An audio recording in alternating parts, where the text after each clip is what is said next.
WhiskyJason here, whiskey from the viewpoint of an American over here in Germany, often reviewing rare and exotic whiskeys.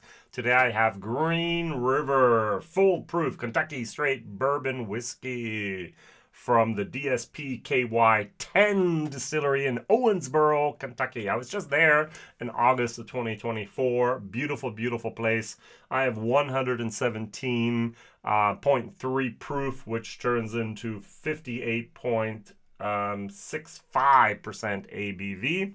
Mashbill of 70% corn, 21% rye, and 9% malted barley.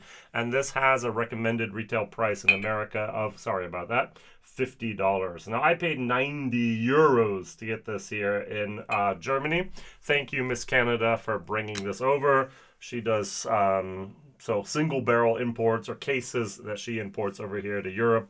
It costs a lot for the excise tax. It costs a lot for the alcohol tax. It costs a lot for the VAT, for the value added tax. And it costs a lot for postage, shipping, and handling to get these bottles over here. Now, what am I going to compare this to? I think this is really interesting for a lot of people in America. Let's put this over here. This bottle here. Wild Turkey Rare Breed. What do you pay for this? So, according to my internet research, the MSRP is $50. In Germany, I can get this regularly for 38 euros. So about $40. This is cheaper in Europe, even though it is made in Kentucky, sent all the way over here in containers, over here to Europe, than it is in America. Isn't that weird?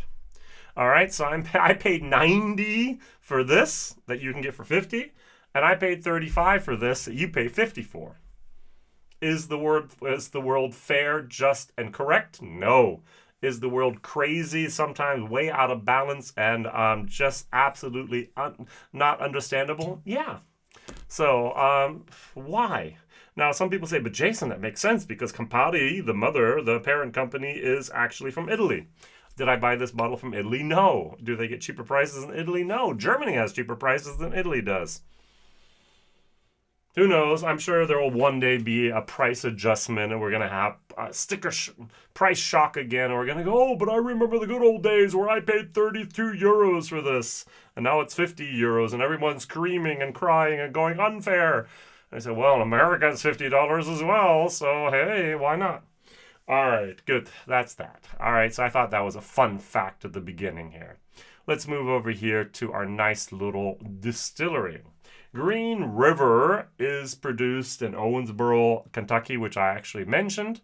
And it has had numerous brands that have been made there over the years. Ezra Brooks, Mellow Corn, Medley Brothers, and so on. I remember back in 2014 that the Terrasensia Corporation bought that distillery, began renovations, and in 2016 laid down their first barrels of rapidly aged bourbon. That was under the care of Ron Call, who passed the torch to his son Jacob Call. Now, some of those Terrasensia rapid aged barrels were just disgusting. So, now, 2020, I was actually at the Bardstown Bourbon Company distillery when it was announced that they had just bought the Green River Distilling Company. And so Green River Distilling Company has been now a part of Bardstown Bourbon Company for 4 years now. Crazy, isn't it? All right. No, it was 2022 that they bought that here. It was bought there, and in 2020, Green River Distilling returned to its original name, no longer the Owensboro or Terrasensia, whatever it was. All right, so this is a mix of 5 to 7 year old barrels. And it's interesting that I have not been able to figure out why there's so many different type of batch strengths. I've seen some as high as 119. I've some seen as low as 115. I think was the lowest I saw. So these are in batches. What type of batches? And I don't know. Who I don't understand it, but that's that. I think $50 is a fabulous, fabulous price for this. As I said, this runs $50 in the States. So Can you name a cask strength bourbon at $50 price point? I can't. So Penelope's cask strength, $65. Bullett's bourbon barrel strength, $60. Wilderness Trail doesn't really have anything like that, and if they do, it's 65 plus. Even the Bardstown Bourbon Company Bottled and Bond with 50% is $50. And everything that's higher proof is going to be much, much more expensive. So this has an excellent value for money. Now, if it tastes anywhere as good as the products could be, I'm going to be excited about that. If you don't know Grown River, if you don't know Green River, they have their normal bourbon whiskey, their wheated bourbon, their rye, their bourbon single barrel, their rye, their full proof, and the fairly cheap 1885 bourbon, but hey, that's okay. So there's 6 different core standard range products out there for you and me to try. I'm sure there's going to be more coming as well. See, okay, it says here full proof bourbon 117.3% on their website, what I have as well. Why have I seen different batches of this? I don't know. So Green River Full Proof is a small batch of select barrels blended and bottled at barrel strength. It offers, it says barrel strength here. It offers a robust flavor profile that can be enjoyed neat on the rocks or in your favorite cocktail. So 70% Kentucky grown corn, 21% rye, and 9% malted barley. All right. Interesting. On the nose, let's just compare the two of them. I like this nose. I get caramel, I get vanilla, I get oak, I get a little bit of raspberry actually. Tiny little bit of leather, cinnamon, but not much. What I really enjoy, and that's just me, all right? I know it might be me, it might not be you, is so far Green River has not played around with finishing casks. I can't say I'm sick and tired of bourbon finished in products, but I'm sick and tired of so many people now trying so many different things.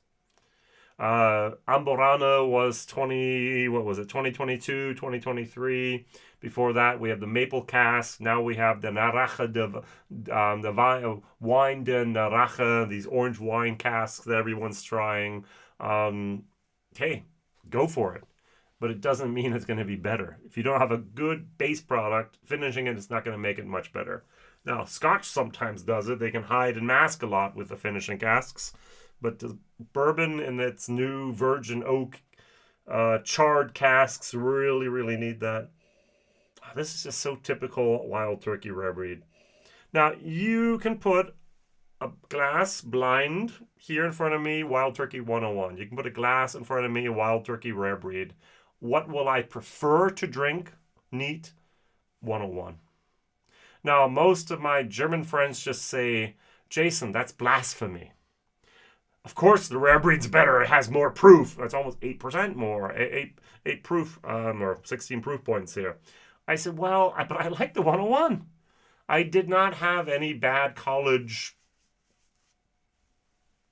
blackouts, whatever, with Rare Breed 101. With Wild Turkey 101. It's always been just a very good product. I get 22 euros, Wild Turkey 101 in a 0.7 liter bottle over there. Here, I can get it for 35, 38 euros over here for the Rare Breed. The 101's a better value for money. All right, so, and I often can identify a Wild Turkey in a blind flight. Not always, but 70 to 80% probability I'll be able to pick it out blind. All right, so I'm not the evangelist for Wild Turkey Rare Breed. If someone asks me for a good value cask strength product, I have to name it. It's the best value for money out there in that price class and that ABV. But it's not something I gravitate to. I gravitate to other things, often rye. So that's my problem. All right, let's try these. This is this is a B whiskey on the nose. I like that nose. I really do.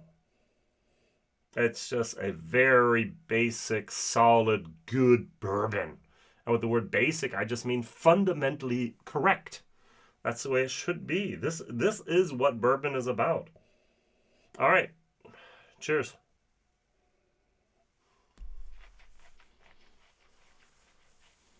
Mmm. Mmm. Mmm. Caramel, brown sugar, a little bit of sweetness in there. A tiny little bit of heat, not much. Mmm. I still get a little bit of that fruit, a little bit of that raspberry going on in there. Honey, a little bit of cinnamon spice. That's some good stuff. This is a B whiskey in my book. And if I could get this, for $50, that'd be a B minus value for money. That is very, very nice. Well done, Green River. I'm pleasantly surprised. It has that old feeling here with the Mandarola on it. We do have a pressed cork here, which I don't think will break as easily as Wild Turkey's. Tiny little, how many of these corks have broken in my life? I'm going to say I've had 12 bottles, and I think 4 of them have broke. All right? So it might have been more, it might have been less, but hey, they do break. I think they're a little tiny little bit too thin to be opened 40, 50 times that I need to drink a bottle like this. All right, so nice spice, very, very nice. Hangs around a little bit. The finish, very satisfying, very, very nice. All right, so a little bit of that rye involved in there as well. Good job. Rare breed.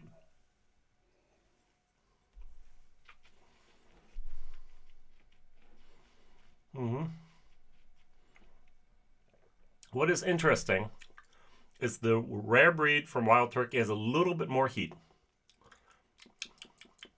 It's so typical rare. It's so typical Wild Turkey. I get here in more of a yeast moment. I don't know if that's the correct technical term, but I get a little bit of a yeast moment. Has a little bit more of a rye spiciness. It has maybe a little bit of leather in there. It has depth. It has complexity. To be honest, I think the finish here was a tad bit longer. Here I have a little bit more of an orange zest going on that I did not have here. This is good. This is very, very, very good. So I'm going to give this the B minus. I'm going to give this the B. I like this better. Value for money over in Germany. I'm going to give this actually a B plus.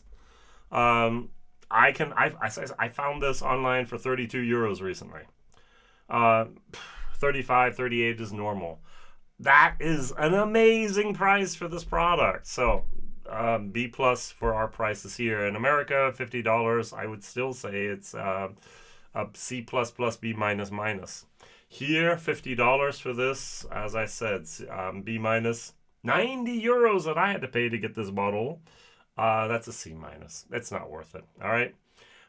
Did you know that there's been 11 different proof points for the rare breed Wild Turkey? If you go to Rare Breed 101, if you ever learn anything about Wild Turkey, you'll always end up at rarebreed101.com.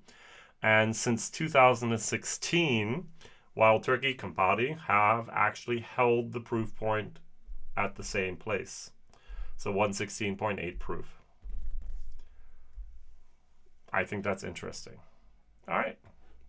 So my question of the day is your favorite barrel proof, cask strength bourbon. Now, you're going to probably say this or that or whatever. What about the price point? Can you name something under $80 that's the best cask strength bourbon you've had? Can you name something at $50? All right, so you have 2 tasks. What is the best value for money in bourbon at cask strength barrel proof? And what is your favorite barrel proof bourbon? All right, those are the two things. All right, thank you very much. Thank you very much for watching, liking, subscribing, and also telling others. This Green River Foolproof, I highly recommend. The Wild Turkey Rare Breed, I highly recommend. But now there's competition. Watch out, Wild Turkey. Green River is coming. Bye-bye.